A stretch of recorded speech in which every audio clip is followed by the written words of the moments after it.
पहले अपना आकलन बताता हूं दर्शकों, उसके बाद देखते हैं मनोज भाई क्या कह रहे हैं। मेरा पर्सनल मानना यह है कि बीजेपी अभी इंटरनल सर्वे में अपने 18 से 25 के बीच में है। कांग्रेस अपने आप को 8 से 12 के बीच में रखे हुए है। 7-8 कर लीजिए, मैक्सिमम 12, एंड रेस्ट टू आम आदमी पार्टी। ये वो है जो बीजेपी बोल नहीं रही है। बात करेंगे तो बीजेपी बोलेगी हेलो हम 50 ला रहे हैं। अभी कांग्रेस से बात कर लीजिए, कांग्रेस बोलेगी हम सरकार बना रहे हैं। सरकार तो तीनों बना रहे हैं, लेकिन आखिरकार बनाएगा तो वही जिसको आप चाहेंगे। तो इससे पहले मैं सुधांशु त्रिवेदी भारतीय जनता पार्टी, ऋतुराज झा आम आदमी पार्टी और वरिष्ठ पत्रकारों के पास जाऊं, सतीश जी और पंकज जी के पास, मैं पहले मनोज सिंह के पास जाना चाहता हूं। मनोज जी, मैं नहीं कह रहा कि आप कोई सर्वे बताइए, लेकिन एक कुछ हवा तो बताइए। बीजेपी में एक स्पार्क सा लग रहा है। देखिए, बीजेपी का दिल्ली यूनिट मेरे हिसाब से देश का सबसे कमजोर यूनिट है, ये मैं ऑफिशियली बोल चुका हूं। उसकी अपनी दिक्कतें हैं, उस पर कभी बात कर लेंगे, पहले मैंने बोला भी है।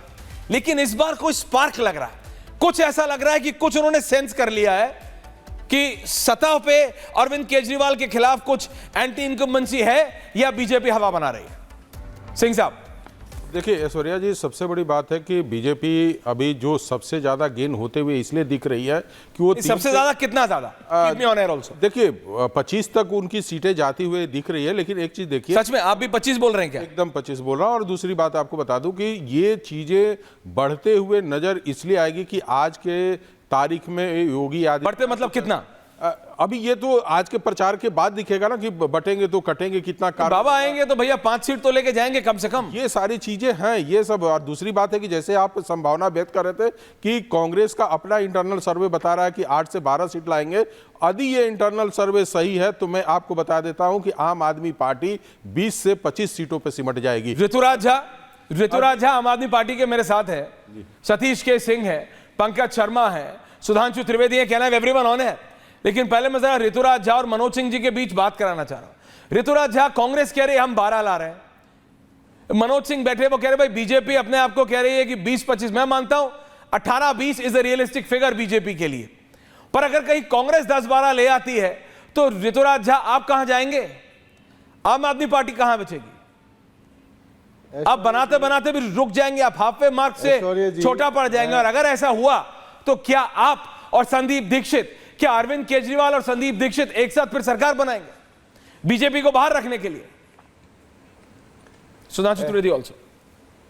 ऐश्वर्या जी, हाँ, मैं बहुत ही विनम्रता से और बहुत ही उससे मैं एक बात कहना चाहता हूं। विनम्रता से बात करेंगे। 2015 में भी कांग्रेस लड़ी थी, हाँ। 2020 में भी कांग्रेस लड़ी थी और 2025 में भी कांग्रेस लड़ रही है। कांग्रेस पार्टी को कोई नुकसान नहीं होगा, कांग्रेस जहां थी वहीं रहेगी। यहां पर मुकाबला आम आदमी पार्टी और भारतीय जनता पार्टी के बीच में है और भाजपा का जो डर आपको सूट करता है ऋतुराज जी, आपको सूट करता है उनका जो ऋतुराज जी, आपको सूट करता है विधायक जी। भाजपा के पास ना तो चेहरा है ना एजेंडा है। वो तो नरेंद्र मोदी के चेहरे पे लड़ रहे हैं, वो तो क्लियर है, इसीलिए बहुत परेशान है। नहीं झा साहब, वो तो क्लियर है। मनोज जी को डाउन कीजिए, ओनली बीजेपी एंड आम आदमी पार्टी एंड मी। वो तो क्लियर है, बीजेपी कह रही है हमको जरूरत नहीं, हमको हरियाणा में जरूरत नहीं थी, हमको छत्तीसगढ़ में जरूरत नहीं थी, हमको उड़ीसा में जरूरत नहीं है, हमको दिल्ली में जरूरत नहीं है। लेकिन आप सोचिए, आपने जो पिछले 2 इलेक्शन का नाम लिया उसमें इतनी एंटी इनकम्बेंसी नहीं थी विधायक जी। आपको जनता के बीच में जाते हो, यू फील जैसे नेशनल इलेक्शन में बीजेपी के खिलाफ एक हल्की एंटी इनकम्बेंसी थी, वो माने या ना माने, इसलिए उनकी सीटें कम हुई। लेकिन नरेंद्र मोदी की पॉपुलैरिटी उनको इतना दिला ले गई कि वो थोड़े से सपोर्ट के साथ सरकार उन्होंने बना ली। क्या अरविंद केजरीवाल की पॉपुलैरिटी दिल्ली में इतनी है कि आपको बचा के लेके निकल जाएगी? इनका फ्रेम हैंग हो गया। हाँ जी, आ रही आवाज, बोलिए। हाँ ऋतुराज जी, मोदी जी की पॉपुलैरिटी है। देखिए, नरेंद्र मोदी जी बहुत पॉपुलर नेता हैं, इसमें कोई शक नहीं है। उसी तरीके से अरविंद केजरीवाल जी भी बहुत पॉपुलर नेता हैं और अरविंद केजरीवाल जी एकमात्र नेता हैं इस देश के अंदर में जो कहते हैं, सरकार करते हैं, उनके काम के नाम पर वोट मांगते हैं, काम की राजनीति करते हैं। आज अगर अरविंद केजरीवाल जी ने कहा कि मैं 24 घंटे बिजली दूंगा तो उन्होंने दिया। अगर उन्होंने कहा कि मैं 200 यूनिट बिजली दूंगा, विधायक जी कहा तो आप देखिए, अगर उन्होंने कहा कि मैं अच्छे स्कूल बनाऊंगा, उन्होंने बनाया। 18 लाख बच्चे, आपको पता है सरकारी स्कूलों का जरा ग्राफिक चलाइएगा मेरी जगह। लाख बच्चे तो सुधांशु जी आ रहा हूं से नाम कटवा करके एडमिशन लिया है। कूड़े वाला ग्राफ है। 500 से ज्यादा मोहल्ला क्लिनिक्स बनाया है, आपको पता है, हॉस्पिटल्स बनाए हैं। मुझे पता है आपको सर, पता है महिलाओं के लिए फ्री बस सर्विस, मुझे पता है विधायक जी, लेकिन मुझे यह भी पता है, नहीं क्या आपको प्लीज पता है 200 किलोमीटर मोनोलॉग मत कीजिए 450 विधायक किलोमीटर का जी, metro, relax relax relax relax. मुझे यह भी पता है कि कुतुब मीनार की ऊंचाई 73 या 75 मीटर है। ये गाजीपुर वाले कूड़े ढेर की 2019 में 65 मीटर थी, भलसावा वाले की 62 के ऊपर हो चुकी है। कुतुब मीनार है ना, देखिए सुनिए सवाल सुनिए, leaders have to listen, leaders have to listen. नहीं आपने बोला नहीं, you can not go on, I am not asking you. Rituraj ji, जब मैंने आपसे पूछा आपने बोला, मैं सिर्फ बता रहा हूं। कुतुब मीनार 73-74 मीटर है, गाजीपुर 62-63 था 2019 में, अभी वो कुतुब मीनार को पार कर चुका है। भलसावा वाला कुतुब मीनार के बराबर हो रहा है। आपने बोला था साफ करोगे, आपने बोला था जमुना जी साफ करोगे। नेता बहुत बड़ी बड़ी बातें करते हैं, होता क्या है वो जनता डिसाइड करती है। कौन कितना पॉपुलर है दिल्ली की जनता डिसाइड कर लेगी। लेकिन सुधांशु त्रिवेदी जी वो ये कह रहे हैं एंटी इनकम्बेंसी हो सकती है, लेकिन इतनी ज्यादा नहीं कि आप उनकी 50-55 में से 25 सीटें खींच लो। वो अभी भी 40, 42, 45 सीट ले आएंगे, चाहे वो बोल नहीं रहे हो। पहले जवाब तो देने दो ऐश्वर्या। मैंने आपसे अभी जवाब मांगा नहीं विधायक जी, रिलैक्स। आपने देखा, बोलने तो दो। No, I didn't ask for your reply. देखा और महसूस किया दिल्ली took की your दम opening घोटू comments. हवा को। दिल्ली की जनता ने देखा जमुना में बहते हुए झाग को। दिल्ली की जनता ने देखा राजेंद्र नगर के सैलाब में दम तोड़ते हुए बच्चों को। और दिल्ली की जनता ने ऐसे बहुत से बदलाव देखे हैं जिसके करंट के द्वारा होती हुई मौतों को देखा है। दिल्ली की जनता ने एक के बाद एक ऐसे ऐसे कार्य देखे हैं कि उसे देख के ऐसा लग रहा है कि केजरीवाल जी ने काम कम किया है और काम तमाम ज्यादा किया है दिल्ली का।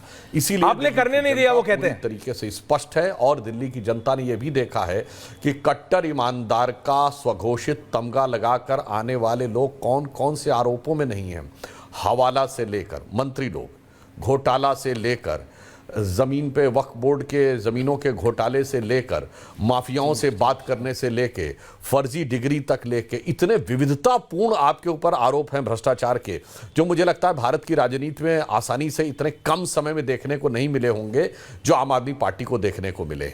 इसीलिए जनता को आपकी बात के ऊपर, अगर भारत की राजनीति में अविश्वसनीयता के प्रतीक हैं तो केजरीवाल जी, अविश्वसनीयता के संकट के प्रतीक हैं तो केजरीवाल जी, और विश्वसनीयता की प्रामाणिकता के प्रतीक हैं तो मोदी जी के नेतृत्व में भारतीय जनता कमिंग ऋतुराज जी। इसलिए दिल्ली की जनता ने बहुत कुछ देखा है और बहुत कुछ भुगता है।